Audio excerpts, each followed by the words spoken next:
আমাৰ 40টা সমষ্টিত হিতাধিকাৰীসকলৰ লগত সভা হৈ আছে।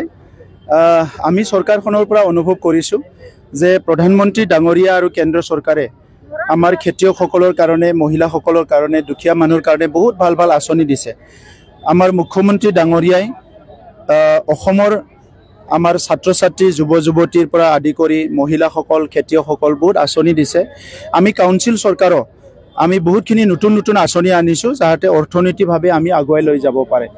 কিন্তু এই আঁচনিবিলাক যেতিয়া আমি আৰম্ভ কৰা হয়, আমি এটা বিশ্বাস লৈ পেলাই এৰি দিয়া হয়, কিন্তু বহুত সময়ত আঁচনিবিলাক সঠিকভাৱে ৰূপায়ণ নহ'লে হিতাধিকাৰীসকলে ইয়াৰ পৰা যিটো বেনিফিট হ'ব লাগিছে এইটো নহয়।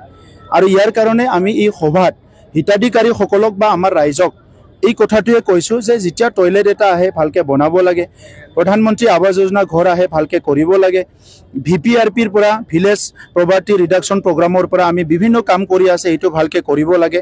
আৰু চৰকাৰী আঁচনিখিনি যদি নিজৰ IBS হওক বা কিবাই হওক, যাৰ কাৰণে আহিছে সি যদি ভালকৈ বনাই লয়, তাৰ কাৰণে অৰ্থনৈতিক উন্নয়নৰ কাৰণে বহুতখিনি পথ মুকলি হৈ যায়। তো এইখিনি কথা পাতিবৰ কাৰণে আমাৰ হিতাধিকাৰী সভা হৈ আছে আৰু চবতো আহিছে, খুব ভালকৈ আলোচনা হৈছে।